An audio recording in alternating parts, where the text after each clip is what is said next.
tudo bem? Boa tarde, Michel. Boa tarde, Tanguy. Boa tarde a todos que nos ouvem. Tanguy, boa tarde, tudo bem? Boa tarde, Michel. Um prazer estar aqui. Boa tarde, Guga. Prazer.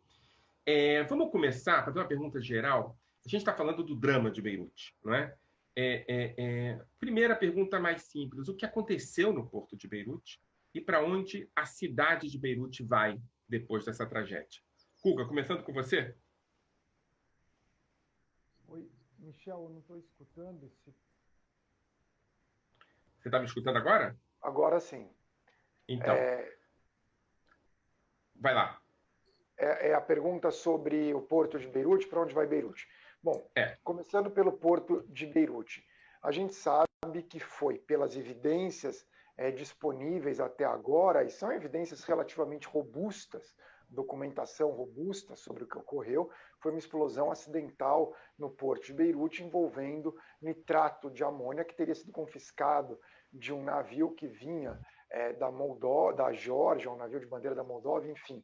É uma história complexa e teve visível negligência e omissão de autoridades libanesas. Aí, respondendo, prosseguindo, quer dizer, só para entender também a dimensão do que é perder o porto de Beirute, por esse porto passa mais de 80% do comércio libanês. Esse posto não está mais operacional, é uma coisa muito difícil para o Líbano conseguir compensar a ausência desse porto, visto que você tem fronteira com Israel, fronteira é fechada, tecnicamente os dois países estão em guerra, embora não haja conflito armado nesse momento, e a outra fronteira é com a Síria, um país que por si só tem uma catástrofe, que é a sua guerra civil. Então é uma situação muito complicada para o Líbano conseguir, nesse momento, ficar sem o porto. Indo para Beirute, eu já vi Beirute destruída quando eu visitei a primeira vez nos anos 90, foi aquela destruição da guerra civil.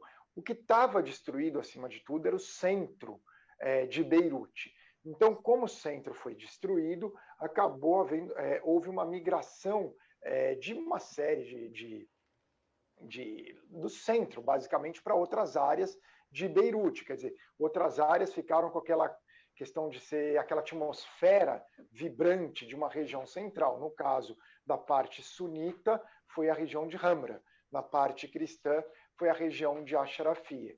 E houve um projeto longo para reconstruir Beirute, que atraiu investimentos estrangeiros. O então premier Rafik Hariri ele abriu uma empresa na Bolsa de Valores chamada Solidaire, que comprava os imóveis do centro destruído de Beirute com ações dessa empresa e acabou reconstruindo todo esse centro. Foi um processo longo, a primeira parte ficou pronta em 2003, mas até 2012, 2015, 2014, ainda havia áreas que vinham sendo reconstruídas. Então, ali ficou essa região da Zaytuna Bay, que é a antiga Marina de Beirute, ficou Beirut Souks, que eram os antigos souks, mercados de Beirute. Aí você também tem a região onde está o parlamento, que a gente viu as manifestações nos últimos dias, tudo foi reconstruído. Em 2006, quando houve uma outra destruição de Beirute, durante a guerra entre Israel e o Hezbollah, as áreas destruídas eram na região sul de Beirute. E aí é importante entender, o leste de Beirute é cristão, o oeste de Beirute é sunita, o sul de Beirute é xiita. Esse sul de Beirute foi reconstruído com muita ajuda estrangeira, do Catar, do próprio Irã. Eles acabaram reconstruindo essa região, que é uma área um pouco mais pobre, eu diria assim, de Beirute. Nessa explosão do porto, para encerrar, atingiu, o porto fica abaixo das áreas cristãs. Quando ele explode, ele atinge inicialmente, a parte mais próxima é a parte de Jmeiz e Mar Mihail, que são áreas cristãs, Mar Mihail, Armênia, mas são áreas cristãs com muitos barzinhos, cafés, restaurantes, muita gente jovem frequenta essa área. E foi praticamente toda destruída, né? Os prédios novos ficando sem vírus, mas ali são muitos prédios antigos que ficaram condenados. E daí, quando você passa, inclusive você está ali em Jmeiza, tem uma escadaria assim muito bonita e você sobe essa escadaria e você dá no bairro de Ashrafia, que é uma colina que sobe assim. Ashrafia é historicamente o bairro cristão ortodoxo de Beirute, hoje cristão, independentemente da religião, que seria o equivalente a Higienópolis ou Jardins, em São Paulo, ou ao Leblon, Ipanema, do Rio de Janeiro. O bairro que tem o bairro sunita, que também seria equivalente, mas da área cristã seria o equivalente. Esse bairro, por ser uma colina, ele pegou impacto da explosão muito forte. Então, também foi outra área bem afetada, inclusive aquele hospital São Jorge. E a outra região afetada é a que fica para o lado, ainda ali na parte plana de Beirute, no nível do mar, do centro reconstruído, da Praça dos Mártires, do próprio Souk, dessa área que também foi muito afetada. Então, as áreas que mais sofreram impacto dessa explosão foram as áreas cristãs de Beirute e o centro reconstruído. Eu acredito que vai se reconstruir, sim, Beirute. Tenho certeza, até por ser essa localidade, até por ser Ashrafia, eles vão reerguer. A parte dos prédios novos tendo vidro, você recoloca o vidro e está pronto. O problema mesmo são essas construções antigas e muitas estão ali. Ainda está de pé, você vai ter que fazer inspeção para ver se está condenado ou não. É uma situação muito complicada. Legal. Tanguy, por favor. Então, eu queria pegar essa análise que o Guga Chakra fez, que ele falou assim, do momento atual, né? O agora, para onde Beirute vai a partir da explosão. Importante lembrar que a gente está impactado ainda por uma explosão que aconteceu há exatamente uma semana. Então, eu queria abrir um pouco mais a análise e aí ter talvez uma nota um pouco mais otimista da coisa, que é claro que Beirute vai ser reconstruída. Assim, Beirute não é uma cidade qualquer. Beirute é uma cidade absolutamente cosmopolita no Oriente Médio. A gente tem que tomar muito cuidado com aquelas análises um pouco apressadas que a gente faz acerca do Oriente Médio, que é tudo um monte de país sectário, de cidade pobre e tal. E não é. As cidades, cada uma delas tem particularidades muito, muito bonitas, inclusive. E Beirute é uma das cidades especiais do mundo, né? Uma cidade que tem cravado no Oriente Médio, é uma cidade muito cosmopolita, tem de tudo ali. Já foi devastada pela Guerra Civil. E aí, só para dar uma dimensão, eu acho que isso ajuda a gente a dar uma visão de futuro. Quando a gente fala sobre Beirute durante a Guerra Civil, a gente está falando de uma guerra que durou 15 anos, não foi uma guerra curta. A Guerra Civil libanesa era uma guerra que hoje talvez seria comparável, aí claro, com uma série de diferenças, mas pelo menos comparável em intensidade, à Guerra Civil síria. Né? Foi uma guerra muito violenta, muito destrutiva, e isso que aconteceu com Beirute na semana passada, mais uma vez, exatamente há uma semana, talvez seja um indício, acho que a gente vai poder falar disso bastante ainda na live de hoje, mas ela foi um indício do momento pelo qual o Líbano está passando. Então, é como se Beirute fosse, né, o imprimatur, ele fosse, né, o perfeito espelho do que o Líbano tem vivido ao longo dos últimos anos. Mas é claro que Beirute vai ser reconstruída, a questão é como que ela vai ser reconstruída e se isso leva, portanto, a um processo de reconstrução do próprio Líbano. Na verdade, reconstruir Beirute, nesse sentido, significa reconstruir o próprio país, que é um país que precisa de reconstrução e as pessoas querem reconstrução. Uma coisa muito interessante que eu li acerca dessa manifestação nos últimos dias é que a população ela não está eivada, né? Ela não está tomada de desesperança, ela está tomada de raiva. E a raiva, nesse sentido, ela pode ser muito destrutiva, claro que pode, né, de forma natural, mas ela também pode ser muito construtiva, no sentido de tentar construir uma nova Beirute e, portanto, um novo Líbano. Legal, Tanguy. Pegando um pouco isso que vocês dois falaram, principalmente a partir dessa provocação que você fez, Tanguy, sobre análises apressadas sobre o futuro do Líbano e de Beirute, uma perspectiva orientalista, dizendo que ali tudo é a mesma coisa, né? Eu fico pensando, eu tenho lido análises que vêm dos dois lados, Tanguy e Guga. Gente dizendo, olha, aqui é uma possibilidade concreta de mudança radical da perspectiva de democracia étnica, né, de democracia sectária do Líbano. Ou seja, a gente está vendo que a partir dessa raiva que você acabou de falar, Tanguy, há a possibilidade de mudanças radicais, né? Essa, por assim dizer, é uma direção, Guga. Tem uma outra direção que diz coisa diferente, não dizer que é justamente o inverso, mas esse fundo Solidaire que possibilitou a construção, a reconstrução de Beirute, por assim dizer, o reerguimento do Líbano como um lugar possível de investimento internacional, etc. e tal, ele é uma direção, né, onde a Arábia Saudita foi muito importante, mas uma direção de investimento não em produtividade, não em economia produtiva, mas em economia de renda, ou seja, a possibilidade de investimento em capital não produtivo, né? E tal qual a primeira análise, a segunda análise é o seguinte, ó, é o momento da gente aproveitar o que aconteceu e reerguer o Líbano a partir de uma outra lógica, de uma lógica menos neoliberal, mais produtiva, etc. E tal. Entre essa perspectiva de final, lembro vocês que o Líbano está numa região absolutamente complexa, não é? A Síria, a Jordânia, o Iraque, enfim, regiões onde efetivamente há risco de dissolução do Estado Nacional, e o Líbano, que é o país menor desses todos e mais complexo em termos de construção demográfica, passou até agora por isso tudo, e a ideia de desconstrução do Estado libanês não foi efetivamente uma ideia concreta, ou seja, isso não é um risco que pelo menos até agora se apresentou.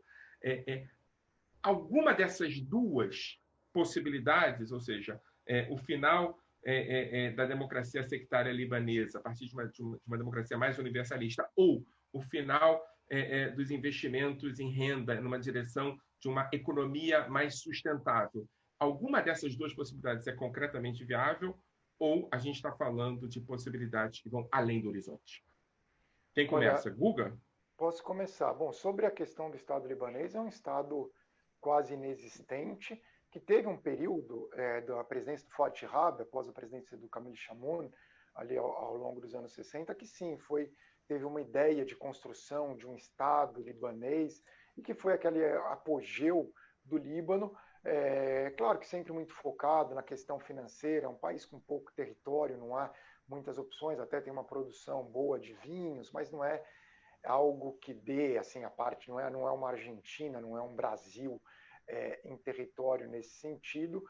Poderia ter tentado se tornar um hub de questão de startups, como Tel Aviv se tornou em Israel, mas aí Israel é um país com um contexto muito diferente do Líbano, então é complicado, mas há necessidade sim de construção de um Estado no Líbano, que esse foi dilapidado ao longo da Guerra Civil e posteriormente não foi recriado. Você nota muito, quando você está no Líbano, a ausência de um Estado nacional, de questões assim, de mínimas estrutura, como a gente vê no problema da coleta do lixo, da falta de eletricidade, de transporte público, você não tem Estado presente, você precisa disso. Como será a economia? Poderia até ser a economia que tinha anteriormente, focada na parte financeira, no turismo, tudo. Isso tem condições de ser, também atraindo dinheiro de investidores estrangeiros, da diáspora, dava para seguir nisso, mas desde que houvesse uma estrutura de Estado nacional, que não existe.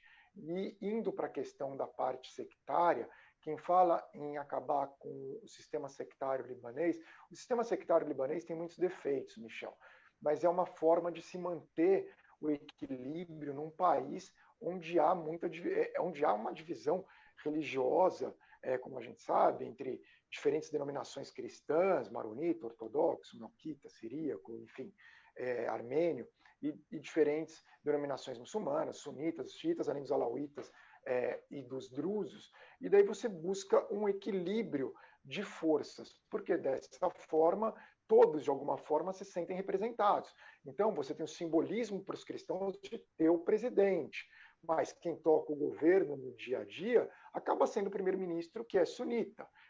E o presidente do parlamento, que é xiita, ele tem poder de controlar as votações dentro do parlamento, o que acaba sendo, de uma certa forma, um poder de veto. O mesmo se dá na divisão parlamentar. E com isso você evita que uma das diferentes correntes sectárias libanesas tenha muito mais poder que a outra. Você sabe que cada um tem seu poder e você convive, e pelo sistema de listas distritais, onde um deputado cristão vai precisar de voto de xiita e sunita, um deputado sunita vai precisar de votos de cristãos e xiitas, enfim, você precisa do voto de todo mundo, você buscaria um meio termo. O que afeta o sistema sectário não é essa divisão política sectária dos cargos no Líbano. Isso eu acho super positivo e impede até que haja mais conflitos. O problema do Líbano é que uma das correntes sectárias, que é a corrente xiita, no caso o Hezbollah, possui armamentos, possui um exército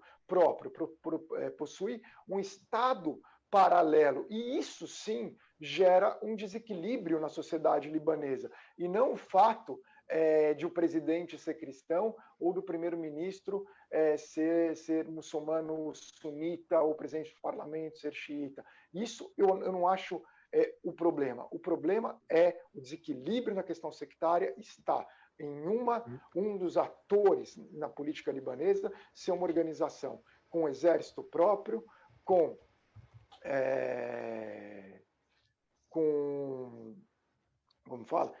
um Estado paralelo e que segue uma agenda de uma nação estrangeira com interesses próprios, que no caso é o Irã. Então isso acaba prejudicando bastante o Líbano. Então essa que é a questão que os libaneses precisam resolver. Sobre ter corrupção na política, o Brasil tem, a Argentina tem, uma série de países tem, é um problema grave, mas o que torna o Líbano diferente e problemático é a presença de um grupo que possui armamentos, que é considerado terrorista pelos Estados Unidos e uma série de nações europeias, e que fez o Líbano ir a uma guerra em 2006 que destruiu o país. Ok. Tanguy? Então, Michel, eu acho que a preocupação com relação à economia, né, de que forma que a economia vai ser reconstruída, é exatamente a necessidade de uma economia que seja sustentável, e eu não estou falando de questões ambientais, estou falando realmente de sustentabilidade no sentido de ter crescimento progressivo todos os anos, crescer, mesmo que seja um pouquinho, vai crescer 2%, 3% ao ano, sem uma perda muito grande de poder de compra para as pessoas. E eu quero voltar a um termo que você usou agora um pouquinho, que é um certo orientalismo, né? No Oriente Médio é assim mesmo, é instável, tudo é petróleo, e não precisa ser, né? O Líbano ele precisa conseguir se reconstruir, assim como os outros países da região, precisa conseguir se reconstruir no sentido de ter uma economia que não seja tão dependente de questões sazonais, como, por exemplo, o preço do petróleo, por exemplo, o nível de estabilidade de um determinado país, ou então viver sempre respondendo às estabilidades ou instabilidades da região. O Líbano ele vive uma situação muito complicada, que é o tempo todo, para conseguir gerenciar os seus assuntos domésticos, está olhando para Israel, está olhando para o Irã, como o Guga falou, tem uma presença muito forte, né, do Hezbollah na política libanesa, isso é uma influência iraniana na política do país.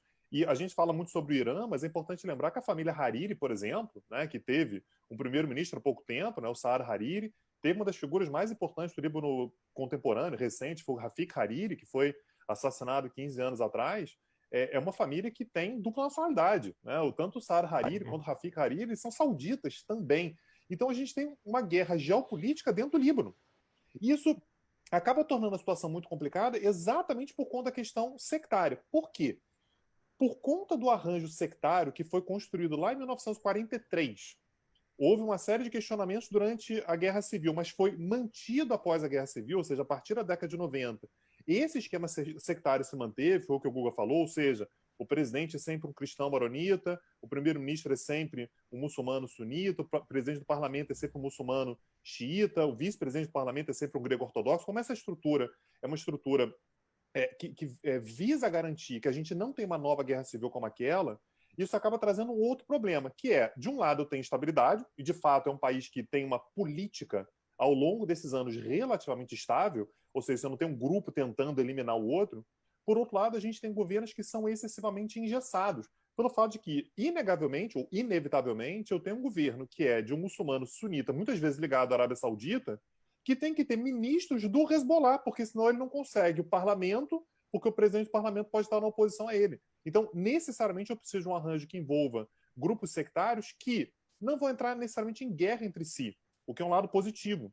Por outro lado, isso impede uma mudança um pouco mais concreta do país. Não vai ter mudança concreta se o Hezbollah ele não está preocupado em ganhar voto ou qualquer coisa assim, porque ele já sabe que ele vai ter o ministério dele lá. Ele já sabe que pela própria força das armas não tem como, eventualmente, um primeiro-ministro sunita tirar o Hezbollah do poder, porque isso simplesmente não tem como acontecer. Então, é como se o Líbano ele vivesse constantemente dançando na boca do vulcão, que de um lado, eu posso ter uma guerra sectária, do outro lado, eu posso ter um imobilismo que faz com que a gente tenha situações como essa. E, aliás, a explosão do porto libanês é a imagem perfeita disso. Os dados têm mostrado, né, as informações têm mostrado que as autoridades portuárias mandaram e-mails repetidas vezes pedindo, pelo amor de Deus, eu preciso tirar esse nitrato de amônio do porto que vai dar problema. E não havia problema nenhum e simplesmente não responderam ao e-mail. Ou seja, é um imobilismo, uma letargia política no Líbano que reflete, né, mimeticamente, a situação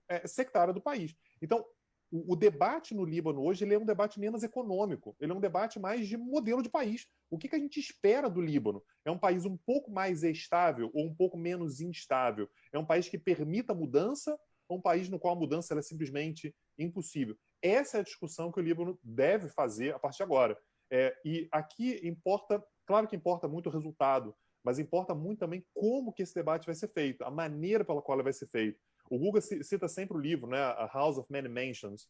Como é que essas mansões do Líbano vão se comportar com relação às outras? Vai haver uma disputa por sunitas terem mais poder, cristãos terem mais poder, xiitas terem mais poder, gregos ortodoxos conseguirem um pouquinho mais de poder do que tem? Ou vai haver um sentimento libanês de uma forma geral? Essa é a pergunta que o Líbano está se fazendo nesse momento. Mas, Tanguy, essa questão, essa contradição que está baseada aí no equilíbrio da dimensão sectária, né? Há uma cultura libanesa nacional, né? Isso é inegável. Inclusive, o próprio Hezbollah, a gente vai falar do Hezbollah daqui a pouco, mas o Hezbollah ele joga com essa perspectiva do teatro internacional e geopolítico e com uma dimensão, o discurso do Nasrallah foi agora, né, foi um discurso libanês, um discurso absolutamente libanês. Ou seja, ao mesmo tempo que você fala sobre esse risco do desequilíbrio entre as forças que estão lutando pelo poder no Líbano, há no Líbano um caldo cultural, talvez desde 43, alguns dizem que desde a década de 20, uma construção, de onde faz parte, inclusive, Guga, não sei se você concorda comigo, mas um espírito cristão fundacional, que na verdade não permanece cristão, porque ele vai para os outros, onde a possibilidade de uma dissolução nacional no Líbano é menor do que a possibilidade de uma manutenção nacional. Eu estou correto nessa minha análise ou eu estou sendo otimista? Olha, o que eu acho importante quando uma questão do Líbano que deixa o Líbano diferente são as diferentes identidades do Líbano. Então, só para entender, eu acho que é só para explicar agora a história do Líbano, para entender essa questão sectária rapidamente, o Líbano surgiu a partir da subprovíncia do Império Otomano, Mutassarafie, Jabal Lubnan, né, do Monte Líbano, que é aquelas regiões das montanhas ao norte, a partir de Beirute para o norte, que são montanhas onde há uma maioria da população cristã maronita. Era uma subprovíncia governada por um cristão, sempre um cristão não árabe, mas enfim, era um lugar diferente dentro do Império Otomano, que sempre contou com a proteção francesa. Se some, quando tem o colapso do Império Otomano, os franceses ficam com aquele mandato da Síria e decidem dividir a Síria em 5 partes, uma que seria o estado de Damasco, outro estado de Alepo, uma parte ali seria o Jabal al-Dursi, que seria ali na região de Sueida para os drusos, a costa mediterrânea atual da Síria para os alauítas e o Líbano todo para os cristãos. Mas aí entra um complicador, porque não foi apenas o Monte Líbano, aquele principado que se diria, né, para usar uma metáfora, do Monte Líbano. Eles expandiram a região do Monte Líbano, incluindo as cidades costeiras, que são cidades levantinas, Beirute, Sidon, Trípoli. Cidade levantina, o que é? São cidades onde há aquelas populações historicamente sunitas, cristãs grego-ortodoxas, judaicas e armênias, que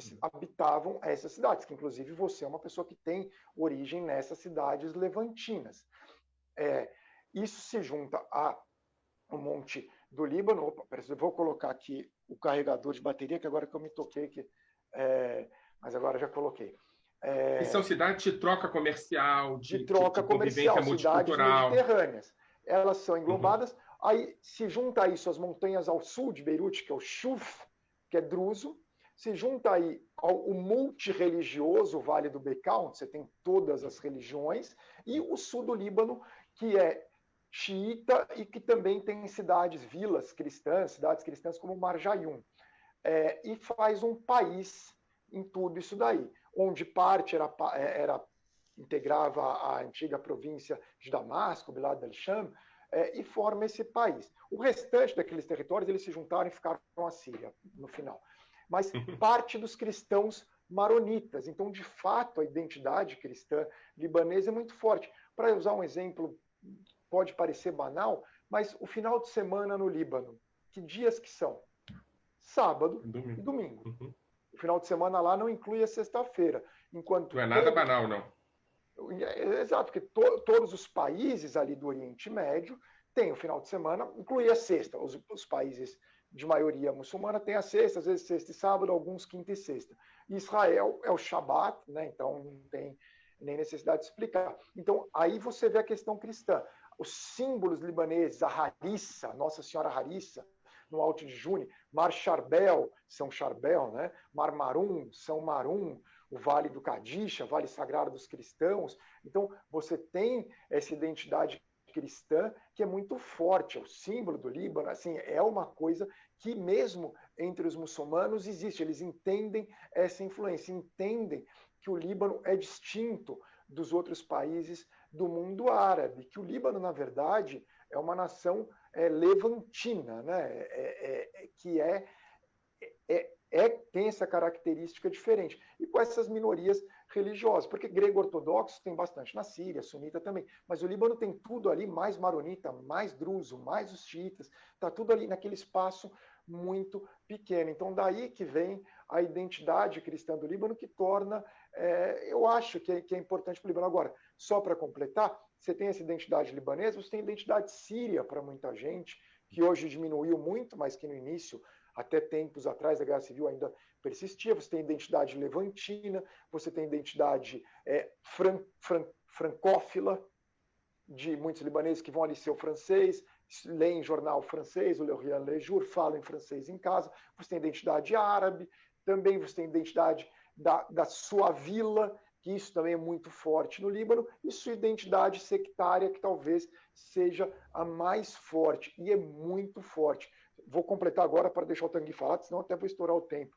Mas quando você, por exemplo, se eu estou no Líbano e aí estou no meio de cristãos e eles sabem que eu tenho origem cristã libanesa, a forma como eles começam a falar se altera, assim como as coisas que eles falam são distintas de se tivesse a presença de um sunita ou um xiita naquela roda de conversa. E ali você entende bem o que é sectarismo. E quando você conversa, são vários Líbanos diferentes. O Tanguy falou do livro que está aqui, no House of Many Mansions, que são essas várias mansões libanesas, cada uma sendo uma religião, morando numa casinha que é o Líbano. Legal. Tanguy? Agora, uma coisa que é importante, e aí eu vou complementar exatamente o que o Google falou, é que esses vários Líbanos somados são a cultura libanesa. Quando a gente fala sobre a cultura de um país, a gente não está falando sobre uma cultura unificada, a gente está falando exatamente sobre essas várias culturas mesmo. E, aliás, mais uma vez também, a gente fala assim, o Líbano é assim. O Brasil é assim, gente. Quando a gente pensa num estado como o Brasil, quando a gente pensa num estado como a França, por exemplo, que também é um país comparado ao Brasil que é pequeno, a França não é Paris, a França é Paris mais o Mediterrâneo, mais a Costa Sul e tal. Você soma aquilo tudo, isso é a cultura francesa. No Líbano é algo similar. Sobre a ideia de possibilidade de uma divisão do Líbano, né, desse sectarismo repartir o Líbano, eu acho que o ponto crucial aqui é se a guerra civil não acabou com o Líbano, eu acho muito difícil que essa crise agora é que vá fazê-lo, até porque a Guerra Civil Libanesa, que a gente já comentou aqui, ela durou de 75 a 90, ela foi exatamente fundada no elemento sectário. Só para a gente dar mais uma contextualizada, para a gente conseguir entender quais são os termos da coisa aqui, lá em 43, como a gente falou, foi criado esse pacto nacional e que conseguiu manter uma notável estabilidade no Líbano ao longo de cerca de 30 anos. Entre as décadas de 60 e 70, a gente começou a ter uma série de conflitos, principalmente na Palestina, né? Então teve Guerra dos Seis Dias em 67, e depois Guerra do Yom Kippur em 73, que acabou inundando o Oriente Médio de refugiados palestinos. Refugiados palestinos foram para a Jordânia, foram para o Egito, foram para a Síria, foram para o Iraque, e muitos foram para o Líbano também. Isso começou a gerar desequilíbrios nos outros países. Então, assim, o Egito falou assim, olha, a gente não quer mais influência dos palestinos aqui, porque eles querem usar o Egito como espaço para, por exemplo, atacar Israel. A gente não quer. Então, os palestinos estão fora. A gente teve em 1970, por exemplo, o Setembro Negro, na Jordânia, quando a família real jordaniana eliminou, prendeu, expulsou um monte de palestino. O único país que não expulsou, que não limitou a atuação dos palestinos foi o Líbano. Por quê? Porque havia um interesse dos muçulmanos libaneses em ter uma população muçulmana maior para rever aquele Pacto Nacional de 43. Os cristãos dizem, olha, pacto é para manter estabilidade, faça chuva, faça sol. A gente não aceita rever porque está chegando muito muçulmano e agora vocês são a maioria. Então, a guerra civil é fundada nisso. O meu ponto aqui é, se entre 75 e 90 a gente teve uma guerra civil daquela proporção e que não acabou com o Líbano, isso acabou, na verdade, fortalecendo uma própria identidade libanesa. Então, esses Líbanos todos, esse mosaico libanês, que eu acho que faz com que seja um país ainda mais bonito, ainda mais interessante, né? Apesar de com uma estabilidade muito perigosa, ainda muito perigosa, me parece que o Líbano ele se mostra muito consolidado. E essas manifestações que a gente tem visto, principalmente a partir do ano passado, elas são exatamente um grito libanês, que é não queremos mais que o sectarismo nos atrapalhe tanto a ter, por exemplo, governos técnicos. Se for para administrar uma determinada área da economia, que seja alguém que entenda daquilo e não alguém que está lá porque é ligado ao Hezbollah, porque é ligado ao presidente, né? Porque é ligado a outros grupos de qualquer etnia que seja, de qualquer grupo étnico que seja. Então, a cultura libanesa, ela me parece que, isso parece contraditório, mas não é, no fim das contas, a guerra civil libanesa foi absolutamente sectária, mas ela ajuda a consolidar exatamente esse cenário que o Guga estava descrevendo agora, que é de uma cultura libanesa, esses vários Líbanos construindo uma cultura libanesa. Só posso Você centrífuga, não negócio, centrípeta. Michel? Sim. Não, porque só a questão dos palestinos, o Líbano trata muito mal os palestinos, de uma maneira vergonhosa. A Síria recebeu muito melhor do que o Líbano os palestinos, dando acesso à educação, dando acesso à saúde, permitindo que os palestinos trabalhassem em todas as profissões. Enquanto no Líbano, a restrição às profissões que os palestinos possam trabalhar, muitos deles são obrigados a ficar em espécie de bantustões, que são campos de refugiados ali dentro do Líbano, sendo que muitos deles já nasceram no Líbano, vai se perpetuando essa situação muito ruim dos palestinos no Líbano. Tem que lembrar que alguns palestinos, especialmente os cristãos, ganharam cidadania, mas não foram só os cristãos que foram reticentes à concessão da cidadania aos palestinos, os xiitas também, até porque muitos deles eram sunitas, mas mesmo alguns sunitas libaneses também sempre foram contrários. E muitos palestinos tampouco, eles na verdade queriam uma espécie de green card, isto é, que você possa ter residência e trabalhar no que você quiser, mas eles querem manter a identidade palestina, eles temem que a partir do momento que eles peguem a nacionalidade libanesa, eles percam isso, mas isso é só um detalhe. Mas, Tanguy, a questão sectária, embora a gente veja essas manifestações, e no ano passado isso ficou muito claro, de um Líbano para todos, eu mencionei isso é muito em Beirute e em determinada camada social. O sectarismo é muito, mas muito forte no Líbano, a ponto de muitos cristãos libaneses de classe média, das vilas, se recusarem a pisar em áreas muçulmanas e vice-versa. Tanto que mesmo entre as pessoas mais ricas, por que é raríssimo você ver um cristão rico de Beirute morar em Verdun? Não vai morar em Verdun, que é o bairro elegante em frente ao mar, em frente ao Rausch, ali em Beirute, quer dizer, uma localização excelente, eles não vão. Sunita que vai morar em Ashrafi e um ou outro, mas também é muito raro, não se sente à vontade. Então, isso é sectarismo. A coisa é muito, muito profunda ainda. Tem a identidade libanesa de tudo isso, mas assim, algo que vai além, não é da religião, é sectário, é profundo, profundo. Tem umas cenas, um documentário, Valsa com Bashir, que é um documentário israelense sobre o massacre de Sabra e Shatila. Um diretor israelense fez esse documentário em forma de animação, mas é muito interessante, que ele mostra bem a coisa sectária dos maronitas, as imagens, os crucifixos, ou o filme O Insulto, mais recentemente, um filme libanês. É algo que vai além, é muito difícil combater a questão sectária. Você vai para os xiitas, difícil você ver, quase impossível você encontrar um xiita criticando o Hezbollah.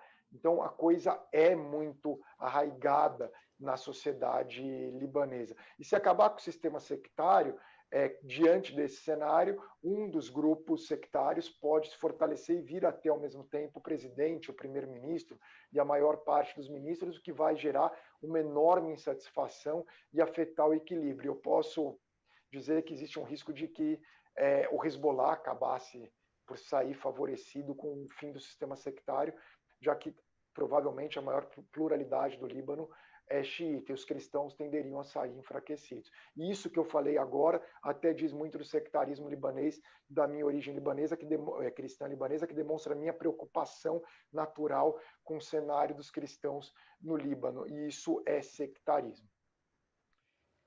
O que o Tanguy tentou falar é que isso não leva à dissolução do Estado libanês. Muito pelo contrário. O sectarismo talvez leve à manutenção do Estado libanês. Sim, é uma contradição aparente. É muito louco, mas é isso. É isso. O Líbano é o que o Tanguy falou. Essa mega divisão é o Líbano.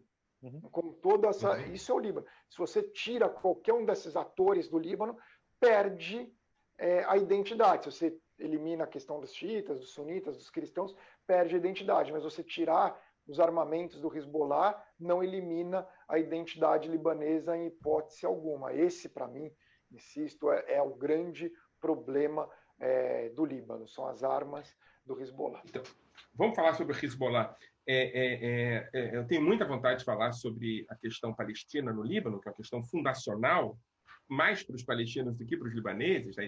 A referência, né? O filme do Ari Flohman que você fala, Pausa com Bashir, é um filme que fala muito sobre a relação entre israelenses e palestinos acontecida no Líbano, né? Ou seja, o Líbano é um teatro dessas relações tensas. Eu acho que vale a pena a Casa de Saber, em algum momento, falar sobre a questão palestina dentro do Líbano, ou seja, isso é um tema em si. Mas o Hezbollah entra nessa perspectiva, né? E aí, de novo, falando sobre as análises gerais, né? Fala-se...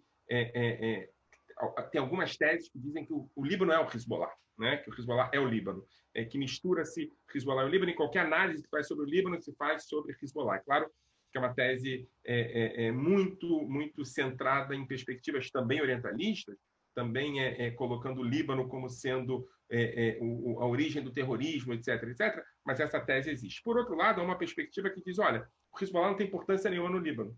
O Líbano é muito mais do que o Hezbollah. Agora, o Hezbollah, nesse cenário de sectarismo, nesse cenário de divisão interna, etc. e tal, ele tem um elemento fundamental que também, contraditoriamente, leva ao equilíbrio, que é a presença fundamental de armas, né? Armas iranianas, ameaça, etc. E aí, como o Hezbollah ainda quer manter dentro do Líbano o equilíbrio do Estado libanês, possibilita que esse equilíbrio não seja rompido pelo Hezbollah. Até que ponto o Hezbollah hoje é mais risco do que ele era antes? Até que ponto o Hezbollah hoje se sente acuado pelas mudanças que podem acontecer no Líbano e pode ser, tanto para Israel quanto para o Estado libanês, um risco maior do que ele era até a explosão do porto? Vai, Guga, eu vou. Não, vai, o que eu falei por último, melhor o Tanguy agora, daí eu falo depois. Tá. O Hezbollah, nesse ponto, ele me parece um grupo relativamente conservador com relação à estrutura política do Líbano. Eu fico lembrando, eu não lembro agora se foi no ano passado ou nesse ano, acho que a pandemia me tirou um pouco de noção de tempo e espaço, mas a gente teve grandes manifestações, foi algum momento entre o ano passado e esse ano agora, eu acho que foi esse ano já, que eram manifestações que a princípio eram contra o sistema político e que centravam, né, estavam simbolizadas num governo que necessariamente é liderado por um muçulmano sunita. Então, grande parte das manifestações pegavam no Saad Hariri, por exemplo, né, até ele renunciar, e depois no Hassan Diab, que ele anunciou a renúncia ontem. Me pareceu bastante claro que o Hezbollah não gostava das manifestações, porque esse sistema político ele pode ser ineficiente, mas ele garante que o Hezbollah esteja no governo. Não tem como ter um governo sem o Hezbollah, e não é pela imposição das armas. As armas são uma coisa à parte. Tem que estar lá por conta da posição do Hezbollah diante da comunidade xiita e que necessariamente vai ter um presidente do parlamento. Como a gente sabe, em qualquer sistema institucional que tem um parlamento minimamente funcional, Se você não tem presidente do parlamento, você não consegue governar, você não consegue aprovar nada. Você imagina se você tem um poder executivo brigando com o poder legislativo, cada um com uma facção diferente. Não há governo. Então, o Hezbollah... Deixa eu imaginar. Imaginei. Tentemos imaginar. Deve ser horrível, né, morar num lugar assim, né, Michel? Eu fico imaginando aqui quem vive num país assim. Mas o Hezbollah, ele sabe disso. E, no fim das contas, ele acaba tendo um poder que é similar, comparável ao dos cristãos e ao dos sunitas, porque ele também tem uma posição institucional no Pacto Libanês, mas ele tem um a mais, que é, como o Guga está falando, a questão das armas. Aí as estimativas, me parece algo razoável, o Hezbollah ele é mais poderoso militarmente que o exército libanês. Isso não é pouca coisa. Isso é muito assim. Isso é um exército de um Estado. Ele é mais poderoso do que o Estado libanês. E lembrando que isso traz consequências internacionais importantes. Afinal de contas, é um grupo que usa o território libanês para se voltar contra Israel, usa o território atualmente sírio, porque é aliado do governo Bashar al-Assad, que já domina boa parte do território, principalmente o sul, contra Israel, e é um ponto de passagem exatamente de influência iraniana.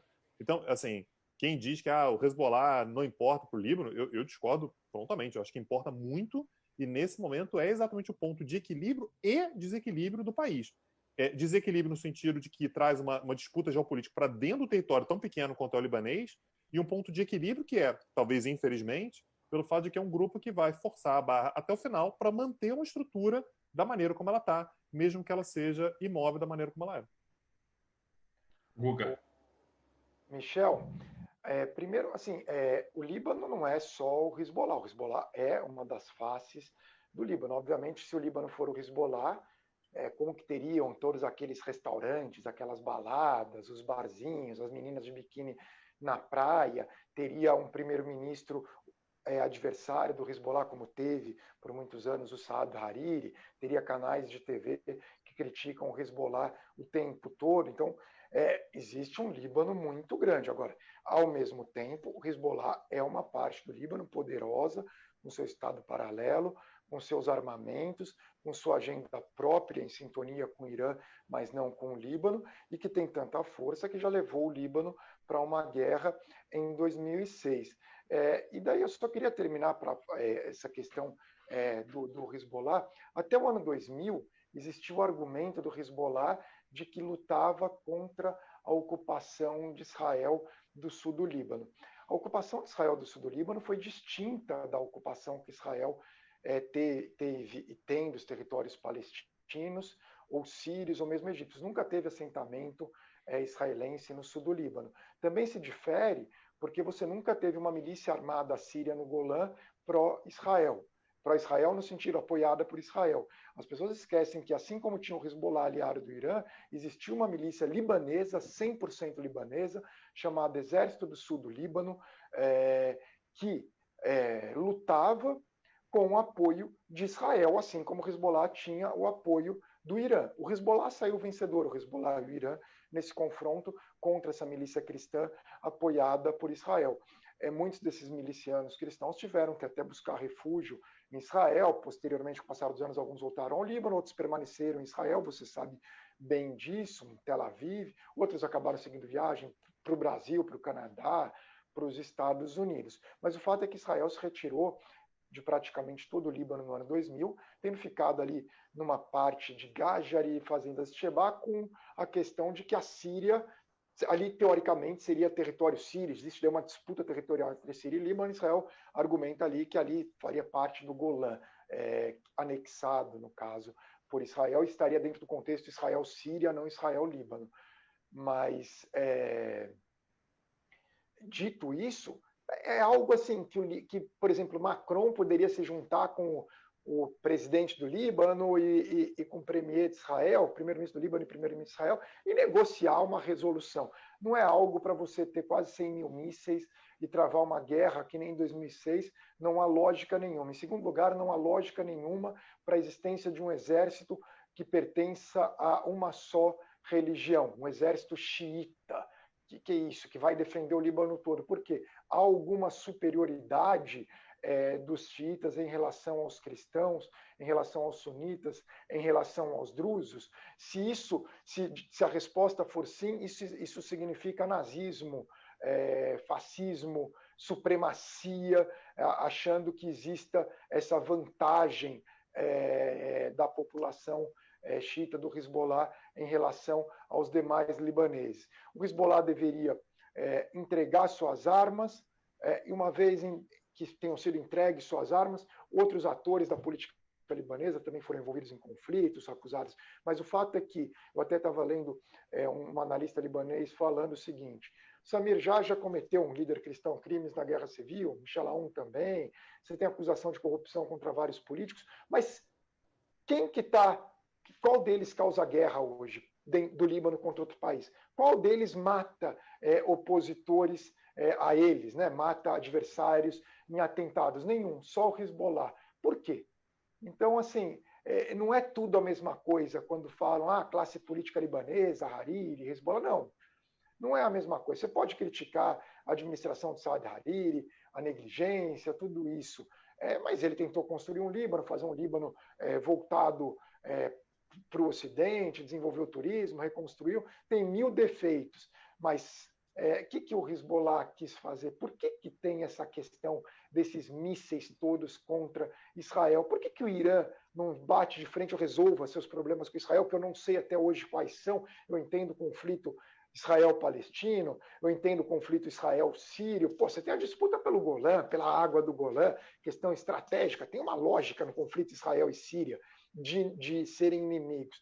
Entre Israel e Irã, nunca entendi qual que é a lógica do conflito entre os dois. E o que o Hezbollah, o que o Líbano tem a ver com o conflito entre Israel e o Irã? Não tem, isso não seria um problema libanês, passa a ser porque um dos grupos decide ter esses mísseis, essas armas e travar uma guerra como a de 2006, e sempre esse medo de quando vai chegando o verão de ter um novo conflito entre Israel e Hezbollah, sempre que para o Líbano não tem sentido nenhum essa guerra, até porque Israel ganha a guerra. Assim, se tem uma guerra Israel-Hezbollah, vai morrer muita gente. Israel vai morrer.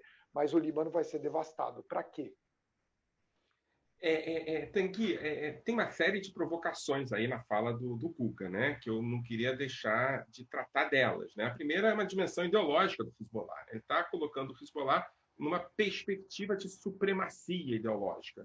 E não só supremacia ideológica, mas supremacia também étnica. Né? Isso que ele aponta. O segundo é a dimensão de que, para além dos conflitos e dos confrontos diretos, né, no caso do conflito palestino-israelense, há aqui um confronto de proxy, um confronto em que há uma disputa por uma hegemonia regional e onde o Hezbollah serve, na verdade, como manutenção desse conflito. Nesse sentido, o Hezbollah é produto do Irã, mas também serve aos interesses de Israel, porque, afinal de contas, é Israel que mantém esse equilíbrio com o Hezbollah para evitar entrar em choque diretamente com o Irã. A pergunta que eu faço é a pergunta direta. Além dessas provocações do Google, que depois a gente pode conversar sobre, né? Talvez não hoje, mas em outro momento, a gente está falando de um grupo terrorista ou a gente está falando de um grupo que mantém uma posição legítima dentro do Estado libanês? Michel, finalzinho da live, você manda uma dessa, uma pedrada dessa. Mas vou tentar. É um pouco de cada, né? Porque é um grupo que tem atividade terrorista, ponto. Né? Isso aí, assim, não tem questionamento nenhum com relação a isso. Né? Há atitudes terroristas, há assim, um grupo fortemente armado, subverte a própria lógica do Estado Nacional, que tem o monopólio do uso legítimo da força. Max Weber, aí não precisa falar comigo. Pergunta o Weber lá, que ele fala sobre isso. O Hezbollah não deveria ter nada disso. Só que esse que é o problema da legitimidade dos grupos, né? É um grupo que representa uma parcela importante da população libanesa, que são os xiitas. Não é o único, né? O outro grupo, eu estou tentando lembrar aqui se é o Amal, né? Que também é um grupo xiita. Amal.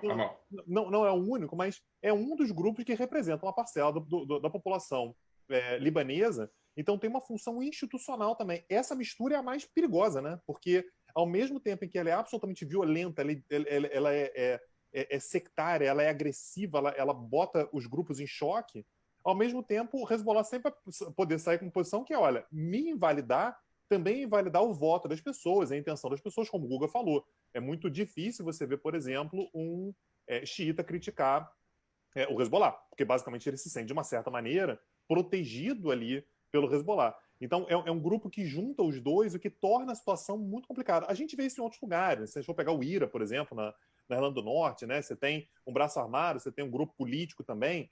Há uma maneira de você imiscuir atividades que são absolutamente perigosas para o Estado, né? Perigosas para a estabilidade, com uma roupagem democrática. Então, isso torna a situação mais complicada e, prometo que eu encerro aqui, a gente tem que olhar sempre a questão no tempo, que o Hezbollah ele é criado em 1982, apenas 3 anos depois da Revolução Iraniana.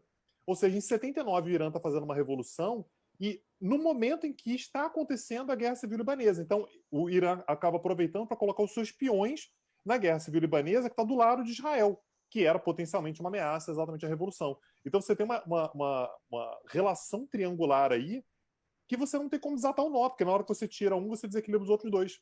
Então, não vejo muita solução para esse momento. Mas, de qualquer maneira, a preocupação acerca do que é o Hezbollah para o equilíbrio libanês é uma situação das mais importantes. 82 é um ano importante para entender a história do Líbano mesmo. Guga, para terminar, a gente tem 2 minutos. O Hezbollah é um grupo terrorista? A tua análise é uma análise bastante pungente. É acusado agora, vai sair até o veredito de que membros da organização teriam matado o Rafik Hariri no atentado terrorista em fevereiro de 2005. Há, na Argentina, a acusação formal de que o grupo teria envolvimento, acusado, né, junto com o Irã, pelo atentado terrorista na AMIA, na Associação Mutual Israelita-Argentina, e também na Embaixada de Israel em Buenos Aires, 2 anos antes. E, além disso, porque não é como o Hamas, que fez uma série de atentados terroristas durante a Intifada, mas a questão é agir como uma milícia supremacista com agenda estrangeira, se pensar no Irã, mas agenda própria, colocando todos os libaneses em risco em seu conflito contra Israel. Então, isso que é o grave. Eles deveriam abdicar dessas ações clandestinas contra alvos judaicos no exterior, que eles são acusados, deveriam não realizar essas ações terroristas também dentro do Líbano e deveriam entregar todas as suas armas, como o IRA, que o Tanguy falou, ou o ETA falou, e aí sim ser como outros grupos sectários dentro do Líbano. Então, eles são realmente uma força negativa, não sei como é, mas acho que aquela definição que eu dei antes na resposta anterior é a questão de por que tem que ter uma milícia que só tem xiitas para travar uma guerra contra um país estrangeiro que é Israel. Por que todos esses mísseis apontados para Israel? E por que eles não aceitam que o exército libanês faça a defesa do Líbano? Eles se consideram superiores aos cristãos, eles se consideram superiores aos sunitas, se consideram superiores aos xiitas. E vou mais longe, só para concluir. É uma organização antissemita, porque eu fui ao museu deles em Nabatie. É antissemita. Isso é importante também ter em mente. Não é um discurso só anti-Israel, vai além do discurso anti-Israel. Então, enfim, acho que agora eu vou estourar o tempo. Então, sim, é uma organização que fez atentados terroristas, não tenha dúvida alguma, portanto, pode ser considerada terrorista. É uma organização miliciana com dezenas de milhares de mísseis, é uma organização supremacista xiita e é também uma organização antissemita. Bom, obrigado, gente. Ao início de uma conversa, o Líbano é um tema para várias conversas. Esperamos que a situação melhore. A gente volta a conversar em tempos melhores. Queria lembrar vocês que essa quinta-feira eu reencontro o pessoal da Casa do Saber às 18 horas numa conversa com o pastor Henrique Vera sobre religião na política brasileira, que também é um tema pouco exclusivo, principalmente nos nossos tempos. Guga, muito obrigado. A gente se fala. Tanguy, muito obrigado. Prazer. A gente se fala. Beleza. Valeu, gente. Obrigado. Tchau, tchau. Obrigado, Michel. Marsalam. Tchau, tchau. Marsalam. Abraço.